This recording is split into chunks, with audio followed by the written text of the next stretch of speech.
Average আমি যদি সারাদিন থাকি সর্বনিম্ন আমার 1000-1500 টাকা থাকবে, কারণ আমার দৈনিক তো 500-700 টাকা খরচই আছে। ব্যাচেলার যেহেতু আমার বাসা ভাড়া আছে, ভ্যান ভাড়া আছে, আমার নিজের সারাদিনের খরচ আছে। আমার দৈনিক আমি এককালে ভালো মন্দ খাই না, তাতেই আমার মনে করেন 500-700 টাকা খরচ আছে, মোবাইল খরচ সব মিলেই দিলেই। আমি যদি বলি যে না আমার ব্যবসা হয় না, তাহলে আমার চুরি করা হবে, তাহলে ব্যবসা থেকে আমার চুরি করতে হবে।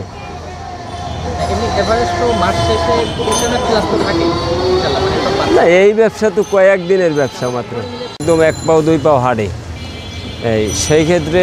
আর যেটা চাকরি করে সরকারি চাকরি, এটা ওয়ানে পড়ে। এখন তো আল্লাহ দিলে অনেক ভালোই আল্লাহ করছে।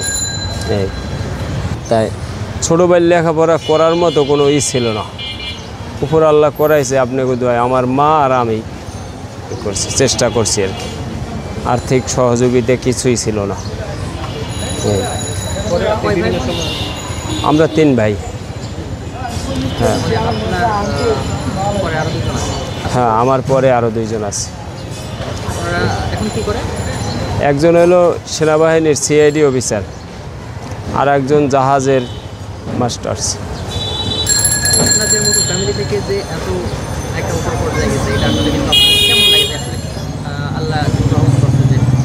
আমি মনে করি যে আল্লাহর কাছে আমি অনেক শুকরিয়া আদায়, লাখ লাখ না কোটি কোটি শুকরিয়া আদায়।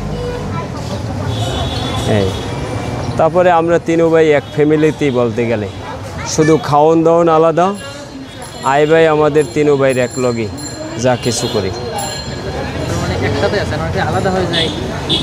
না, এখন 2-3টে বাড়ি করছি তো, যেখানে বাবার বাড়ি ছিল ওখানে, তারপরে আরও বাড়ি করছি। এখন একজন এক জায়গায় থাকি, কিন্তু খাওয়ন দাওয়ন আলাদা, কিন্তু আয় ব্যয় যা কিছু করি আমাদের 3 ভাইয়ের একসাথেই আর কি। এই ছোটো ভাইরে আমাদের না, আমার কাছে না জিগাইয়া কোনো কিছুই করে না। সে যদিও সরকারি চাকরি করে, আমার কাছে না বললে কোনো কিছু করে না, যা কিছু করুক। এখন তো মানে একটু বড় হয়ে গেলেই না না, ওই রকমের আমার হয়তো অন্যদের ভিতরে আছে, আমার ভাইয়ের ভিতরে ওই রকমের কিছু নেই। সে যে চাকরি করে, একজন সেনাবাহিনীর সিআইডি অফিসার, তার চাকরি জীবনে হয়তো কেমনে চলে জানি না, আমাদের সাথে ওই রকমের কোনো নাই আর কি। একদম মানে আগের মতো, ছোটবেলায় একদম আগের মতো। আমি আরও ওদের করি যে তুই যে চাকরি করো, তোর ভিতরে তো এরকমের কোনো ভাবই নেই। হ্যাঁ হ্যাঁ হ্যাঁ, আমি আরও বলি যে তোরা ভালো চলবি, ভালো আটবি, ভালো পোশাক আশাক পরবি, তাহলে আমার যেমন আমার আব্বা মারা গেছে অনেক আগে, আজ থেকে 30 বছর 28 বছর আগে, তাহলে একজন আমার আব্বার নামের আগেও আমার কথা বলবে যে অমুকের ভাই এটা, কিন্তু ওদের ভিতরে এরকমের কোনো নাই। হ্যাঁ, 2 জনই। এই বাড়িতে গেলে বাজারঘাট দেখা গেছে সহজে যাইব না, আমারে টাকা দেব, যান বাজার করিয়ে নিয়ে আসেন, এরকমের। আপনার গ্রামের বাড়ি কোথায়? আমার বাড়ি হলো বরগুনা জেলা, বেতাগী থানা, বরিশাল ডিস্ট্রিক্ট। হ্যাঁ। এই ব্যবসা কতদিন ধরে করেন? এই ব্যবসা আমি 10 বছর আগে করে গেছি, তারপরে ভাইগো চাকরি হওয়ার পরে আর 10 বছর আমি বাড়িতেই থাকতাম, ঢাকায় আসতাম না। এখন আবার ওই একটা জমি কিনে আর কি ঋণ টিন হয়েছি, তো এখন ভাইগো মুখের দিকে তাকাই থাকবো শুধু, এই জন্যে আবার ঢাকায় আসছি। আইয়া বছর 2 আগে রিক্সা কিনছি, বছরখানেক চালাইছি, এই জায়গা ছিলাম। তারপরে গেল বছরে আমি আবার ওই রিক্সা বেচা আবার এই আগের ব্যবসা করতে মন চায়। আবার গেল বছর শেষ সিজনে সপ্তাহখানেক করছিলাম, এরপরে আবার ওই ভ্যান দিয়ে ওই আগে যে জায়গায় কাজ করছি আলুবাজার পাইপ মার্কেটে, ওখানে আবার কাজকাম করছি। আবার দেশে গেছি, ধান টান লাগাইছি, আবার আইসা পেঁপে বেচলাম, আবার মার্কেটে কাজ করছি, আবার এখন এই তালের সিজনে তাল বেশি। আমি যখন যেটা পাই আর কি। হ্যাঁ হ্যাঁ, আমার জীবনে আমি শুধু পারি না লেখাপড়া কাজ করতে, এই আর আল্লাহর কাছেই করি যে আল্লাহ জানি এমন কোনো কাজ না করায়, চুরি ছেঁচড়ামি চুট্টামি, যাতে আমি কোনো জায়গায় গেলে মানুষের কাছে মাথা নিচু করে না হাঁটা লাগে। আমি ঢাকা শহরে আমার বাবা মারা যাওয়ার পরে আমি জীবনে কোনো কাজ শিখতে পারি নাই। আমি রিক্সা চালাইছি, ভ্যান চালাইছি, নয়াবাজারে কাগজের কাম করছি, পাইলিং ভাঙছি, ঢালাই কাম করছি। আমি জীবনে যেই জায়গায় নূতন পয়সা আছে আমি ওই জায়গায় আছি, এরকমেরই আমার জীবন গেছে। এই যখন যে জায়গায় যে কাজ পাই, আমি কোনো জায়গায় লাগিয়ে এক কাজ করি নাই জীবনে, এমন কিছু করি নাই আমি যে একটা কাজ সারা জীবনের জন্য শিখলাম, আমার জীবনের জন্য ধন্য হইল। কিন্তু আমি চাইছি যে আমার ভাই করে মানুষ করা। তা আমি যা কিছু আল্লাহর কাছেই করছি, আল্লাহ আমারে অনেক কিছু দিছে। হ্যাঁ, হ্যাঁ, ছোটো ভাইরা তো অনেক সুখে আছে আল্লাহ দিলে। আর ছোটো ভাইগো সুখই মানে আমার সুখ, যেহেতু আমরা এক ফ্যামিলিতে আছি। জমি জমা যাই কিছু করি, আমি যা জমি কিনছি সব আমার মার নামে। আমার বাবা মারা যাওয়ার পরে যা জমি কিনছি এই পর্যন্ত সব আমার মার নামে, সব মার নামে। কারণ আমার বোন নেই। আমার জীবনে আশা যে হয়তো আমার বউ আমার মায়েরে ভালোবাসবে না, আমার আর এক ভাইয়ের বউ আমার মায়েরে ভালোবাসবে না, তাহলে আমার মায়ের তো কোনো আর্থিকও নাই যে এই জন্যে আমার মাকে ভালোবাসবে। সেজন্যে আমি প্রায় আমার গ্রামের হিসেবে 1 বিঘা জমি কিনছি, ধরেন 100% মতো। আমি সমস্ত জমি আমার মার নামে কিনছি। তারপরে বাজারে 4% জমি কিনছি, তাও আমার মার নামে। এখন কিন্তু এই যে সমস্যাটা হয়, কারণ এই যে মাকে যে তুই দেখ, এক ছেলে বলে না তুই দেখ, আমি দেবো না, আমি করবো না। কিন্তু আপনি যে বুদ্ধিটা করছেন, এটা কিন্তু কেউ ইচ্ছা করলেও ফেরাইতে পারবে না। না, এই যে যারা এই যে মাকে ফেলে রোজার আগে আমার মামা মারা গেছে, আমি আসছি ঢাকায় মাত্র 4 দিন।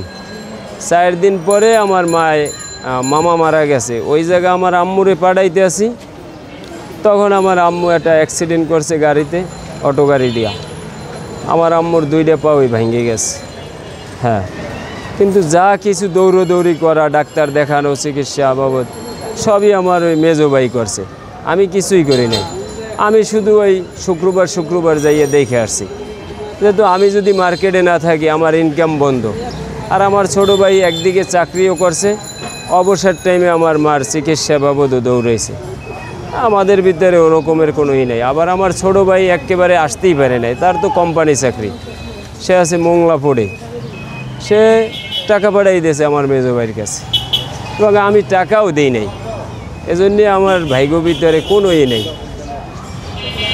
কোনো সমস্যা নেই। হ্যাঁ,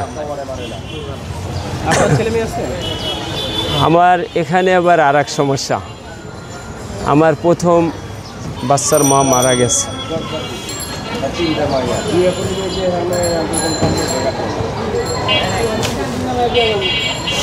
ওই ঘরে আমার 2টা বাচ্চা ছিল, একটা মারা গেছে পরে, এখন শুধু একটা মেয়ে আছে।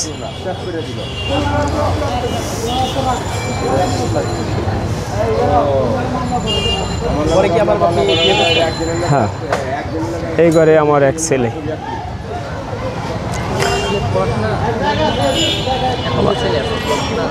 না, আমার ছেলে একদম ছোট, 1 বছর বয়স, আর মেয়েটা পড়াশোনা করে। আমার মেয়ের বয়স 8-9 বছর। হ্যাঁ,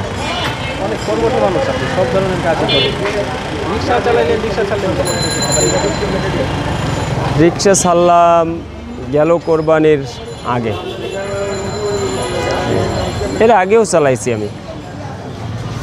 এই মার্কেটে সপ্তাহ ধরে কাজ করতাম, এই আলুবাজার পাইপ মার্কেটে। এই যে একটা গাড়িতে পাইপ নিয়ে গেল, এই পাইপ মার্কেটে কাম করতাম। শুক্রবারে মার্কেট বন্ধ, এই শুক্রবারে আমি মিরপুরে যাইয়া রিক্সা চালাইতাম। হ্যাঁ, মানে শুক্রবার তো মার্কেট বন্ধ, আমি বৃহস্পতিবার রাত্রে যাইতাম মিরপুরে, যাইয়া ওখানে থাকতাম, হয়তো মাজারে গান টান শুনতাম। সকাল হইলে আমি একটা গ্যারেজে যাইয়া, পরিচিত আছিল, ওই জায়গায় যাইয়া রিক্সা লইতাম, সারাদিন চালাই টেলাইয়া আবার রাত্রে বাসায় আইতাম, রাত্রে আইসা আবার এখানে পরের দিন শনিবারে মার্কেটে কাজ করতাম। হ্যাঁ, প্রতিদিনই কাজ করতেন, কোনো রেস্ট নেই? আমার জীবনে রেস্ট নেওয়াটাই মানে আমার কষ্ট। আমি কাজের উপরে ভালো থাকি। আমি যখন একলা এক জায়গায় বসে থাকি তখন তো আমার শরীরের আরাম, কিন্তু আমার জীবনের দ্বারা আমার দ্বারা আমার কষ্ট হয়। কালকে আমি মাল কিনতে পারি নাই, বেচি মামা 15 টাকা দানা। কালকে মাল কিনতে পারি নাই, সারাদিন বাসায় আসছিলাম, আমার দ্বারা কষ্ট হয়েছে। কিন্তু এইগুলো নিয়ে যে আমি ঘুরতে আসি, এতে আমার শান্তি আছে। কারণ বেচতে পারলে আমার 2 টাকা কম হোক বেশি হোক হইবে, কিন্তু আমি বসে থাকাই মানে আমার কষ্ট। সকাল কয়টায় বেরিয়েছেন? আজকে বাড়াইছি 6:30 বাজে। সকাল 6:30 বাজে? হ্যাঁ, না ঘুরে ঘুরে বেশি আর কি। হ্যাঁ, দাঁড়ান যায় না তো ঢাকার শহরে, যে জায়গায় দাঁড়াই হ্যাঁ বলে আগাও আগাও। মানে এই যে একটা দোকান, এই দোকানের সামনে যদি আমি দাঁড়াই তাহলে ভাইয়ের দোকানটা সমস্যা না, এজন্য সবাই বলে সামনে যাও সামনে যাও। এই জন্য এক জায়গায় দাঁড়ায় ব্যবসা করা যায় না। তো বেচা বিক্রি হয়েছে কিছু না? মোটামুটি আর কি, মাল আনছি তো ভালো মাল, বেচা কিনে একটু কম দামের মাল আনতাম, তাহলে মহল্লায় বেচা কিনে ভালো হইতো। বাসায় যান কয়টায়? ঠিক নাই, একদিন এক এক রকমের। 2 দিন আগে গেছি রাত 2টা বাজে বেচা কিনে শেষ করিয়া। হ্যাঁ, আর কালকে তো মাল আনতে পারি না, কালকে বাসায় ছিলাম। এই রাতেও বিক্রি হয়? এত রাত পর্যন্ত বাইরে মাল থাকলে কাঁচা মাল টেনশন হয়ে যায় মাথার ভিতরে। রিক্সা কি আপনার? যে ভ্যানটা আপনার? না, ভ্যানটা আমার ভাড়া। হ্যাঁ, কয় টাকা দিতে হয় ভাড়া? না, আমি সপ্তাহে 500 টাকা ভাড়া দিই, আর দৈনিক যে জায়গায় রাখি ওই জায়গা দিই 20 টাকা, তাতে সপ্তাহে 700 টাকার মতো হয়। যদি কিছু না মনে করেন একটা কথা বলি, এই যে বিক্রি করে কিছু থাকে আপনার? আমার? হ্যাঁ, অবশ্যই, নাহলে আমি করি কেন? হ্যাঁ, প্রতিদিন বা মাস থেকে কত টাকা থাকতে পারে আনুমানিক আপনার? এইটা ভাই মনে করেন এখন যদি আমি বলি এভারেজ, আমি যদি সারাদিন থাকি সর্বনিম্ন আমার 1000-1500 টাকা থাকবে। কারণ আমার দৈনিক তো 500-700 টাকা খরচই আছে, ব্যাচেলার যেহেতু। আমার বাসা ভাড়া আছে, ভ্যান ভাড়া আছে, আমার নিজের সারাদিনের খরচ আছে। আমার দৈনিক, আমি এককালে ভালো মন্দ খাই না, তাতেই আমার মনে করেন 500-700 টাকা খরচ আছে, মোবাইল খরচ সব মিলেই দিলেই। আমি যদি বলি যে না আমার ব্যবসা হয় না, তাহলে আমার চুরি করা হবে, তাহলে ব্যবসা থেকে আমার চুরি করতে হবে।